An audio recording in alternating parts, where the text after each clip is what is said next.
موت سے پہلے فرشتے آ جاتے ہیں، چاہے تم اچھے آدمی ہو، بیٹھے ہوئے ہو، تم کو بھی اگر موت آنی ہے تو تم پہلے فرشتوں کو دیکھنے لگ جاؤ گے، لیکن بتا نہیں سکتے کسی کو۔ موت سے تھوڑی دیر پہلے فرشتے قریب آ جاتے ہیں، پہلے جماعت فرشتوں کی آتی ہے، پھر ملک الموت آتے ہیں۔ ملک الموت ان فرشتوں کے بیچ آتے ہیں، جیسے ہی یہ مرنے والا آدمی ملک الموت کو دیکھ لیتا ہے، پھر اس کے جسم میں کپ کپی طاری ہو جاتی ہے، اور ایسی کپ کپی طاری ہوتی ہے کہ کبھی پیشاب نکل جاتا ہے، کبھی پخانہ نکل جاتا ہے۔ اکثر دیکھنا مرنے والوں کی نجاست نکل جاتی ہے۔ ملک الموت کو وہ بہت قریب سے دیکھتا ہے، اور ان کی دو شکلیں ہیں، ایک بہت بھیانک شکل ہے، اس کو دیکھنا ہی عذاب ہے، اور ایک بہت خوبصورت شکل ہے، ان کو دیکھنا ہی رحمت ہے۔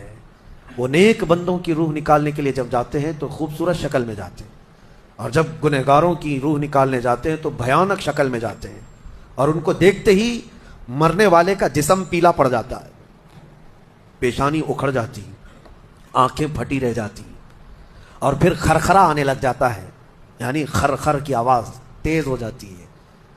وہ بولنا چاہتا ہے اپنے پاس والوں کو، لیکن بول نہیں سکتا، بند ہو جاتا ہے۔ یہ وہ وقت ہے جب اس کے توبہ کا دروازہ بھی بند ہو جاتا ہے۔ اب اگر فرشتوں کو دیکھ کر کوئی توبہ بھی کر لیا، ایمان لایا، تو اس کا ایمان قبول نہیں۔ اس وقت سے پہلے پہلے تک جو بھی ایمان لایا یا توبہ کیا، اس کی توبہ قبول ہے، لیکن موت کا خرخرہ آ گیا اور فرشتوں کو دیکھ لیا، اس کے بعد بہت سارے کافر بھی پکاریں گے کہ ہم ایمان لاتے ہیں اللہ پر، نہیں، اب ایمان قبول نہیں ہوگا۔ موت اتنی آسانی سے نہیں آتی، اس کا پروسیس ہے، فرشتے آتے ہیں۔ رجب کی 27ویں رات ہے، جو اس رات میں 12 رکعت پڑھے، غور سے سن لیں، اور ہر رکعت میں سورہ فاتحہ اور اس کے بعد کوئی بھی سورت ملا لے، اور ہر 2 رکعت پر التحیات پڑھے، اور پوری 12 رکعت پڑھنے کے بعد سلام پھیرے، یعنی ایک ہی سلام سے پڑھنی ہے 12 رکعتیں، ہر 2 رکعت بعد التحیات پڑھ کے پھر کھڑے ہو جائیں، سورہ فاتحہ کے ساتھ کوئی بھی سورت ملا لے، بہتر ہے 3 بار سورہ اخلاص پڑھ لیں، ٹھیک ہے۔ اب جب 12 رکعتیں پوری ہو جائیں تو پھر آپ نے 3 تسبیحاں پڑھنی ہے۔ 100 بار کیا پڑھنا ہے؟ سبحان اللہ والحمد للہ ولا الہ الا اللہ واللہ اکبر، یہ 100 بار پڑھیں۔